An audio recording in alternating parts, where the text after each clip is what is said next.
Hi friends, இன்றைக்கி நம்ம கருவாட்டு குழம்பு எப்படி பண்ணுறதுன்னு பார்க்கலாம்.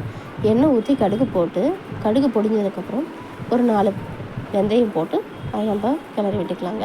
இப்போ வெங்காயம், கருவேப்பிலை போட்டு நல்லா கிளறி விட்டுடலாம். அதுக்கப்புறம் பூண்டு, தக்காளி போட்டு நல்லா வதக்கிக்கலாங்க. அது வதங்கினதுக்கப்புறமா நான் கத்திரிக்காய் எடுத்துருக்கேங்க. நீங்கள் வேணும்னா கத்திரிக்காய் கூட உருளைக்கிழங்கும் போட்டு நல்லா வதக்கிக்கலாம். அப்போ தேவையான அளவுக்கு கல் உப்பு, மஞ்சள் தூள், வீட்டு மிளகாய் தூள், குழம்புக்கு போடுவோம்ல அந்த மிளகாத்தூளே போதும். நான் ஒரு 2 ஸ்பூன் போல் போட்டிருக்கேங்க. காரத்துக்கு ஏற்ப நீங்கள் கூட்டவோ குறைச்சவோ பண்ணிக்கலாம். இப்போ தேவைக்கேற்ப நம்ம தண்ணி ஊற்றி கொதிக்க வச்சுக்கலாங்க. பாருங்கள், நல்லா கிளறியாச்சு. இப்போ இது கொதி வந்ததுக்கப்புறம் நம்ம பார்க்கலாங்க.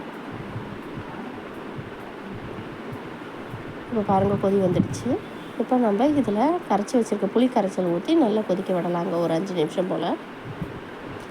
எண்ணெய் பிரிஞ்சு வந்ததுக்கப்புறமேட்டு க்ளீன் பண்ணி வச்சுருக்க கருவாடு போட்டு நம்ம ஒரு 5 நிமிஷம் இல்லைன்னா ஒரு 3 நிமிஷம் போதும். இப்போ என் பையனுக்காக நான் தோசையும் காலையில் டிஃபனுக்கு ரெடி பண்ணிட்டேன். குழம்பும் ரெடி, மதியானத்துக்கு சாதமும் ரெடி, டிஃபனும் ரெடி. சாப்பிட்டு